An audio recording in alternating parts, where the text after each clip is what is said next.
Tell me about where efforts stand right now as far as getting Americans safely out of the Middle East.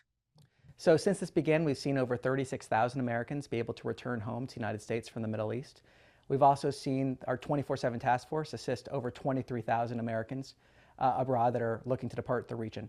We've seen nearly or approximately 24 charter flights leave the region over the last few days. We have surged resources to the region in order to connect Americans with specific travel options. And right now we have hundreds of personnel that are fielding calls, proactively making calls, and identifying travel options and sharing security guidance as appropriate with those that are reaching out to us for assistance. Do you know, are these people that were there on vacation? Are they citizens that were living over there? Do we have any idea kind of the breakdown of who these Americans are that were found themselves over in the Middle East when this conflict broke out? Well, it's really a case-by-case basis. There are some cases of tourism, some cases of students, for example. Of course, there are business opportunities over there as well. There are some dual citizens, so it really is a case-by-case basis.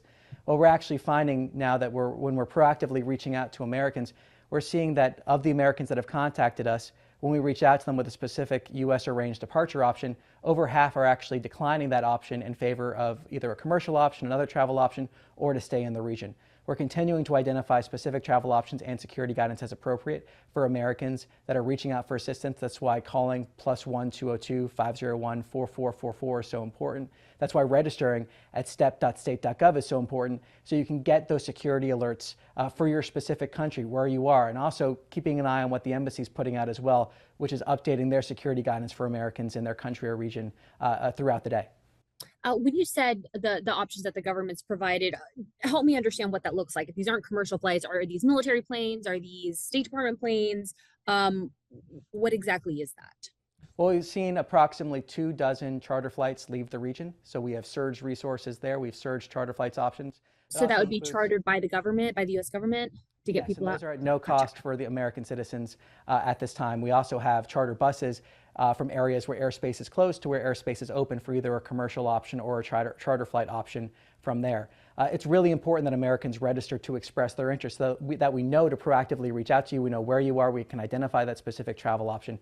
But when I say government arranged travel options, talking about those charter flight options, when we reach out to Americans that have contacted us, currently over half of Americans are turning down those government arranged travel options in favor of a commercial option, another travel option, or to stay in the region.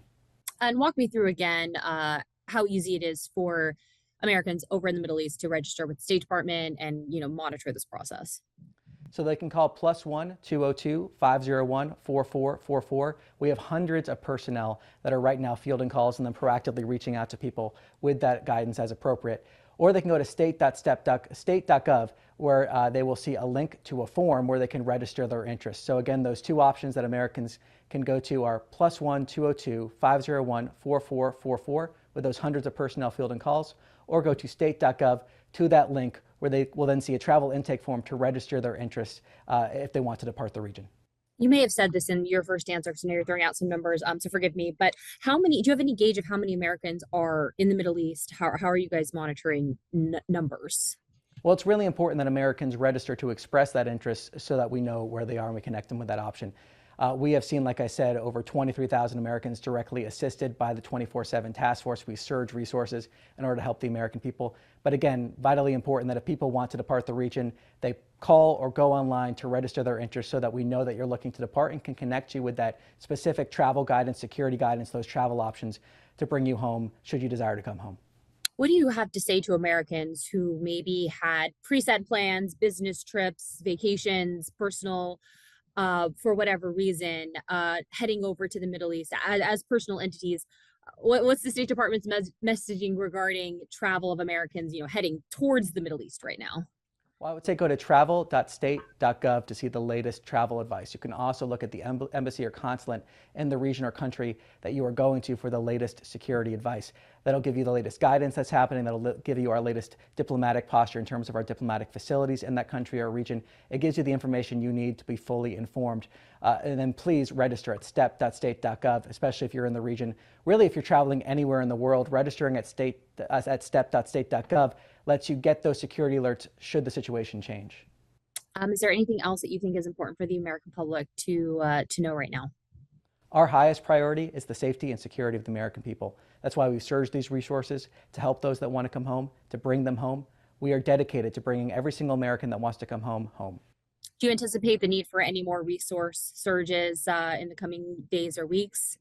Well, we have surged those resources. We're seeing charter flights underway. We're continuing to have that call center, hundreds of personnel. I actually came from one of the task force rooms just recently and can speak to the experienced personnel that are right now identifying those specific travel options with specific individuals, getting them the exact information they need to depart the region should they desire to do so.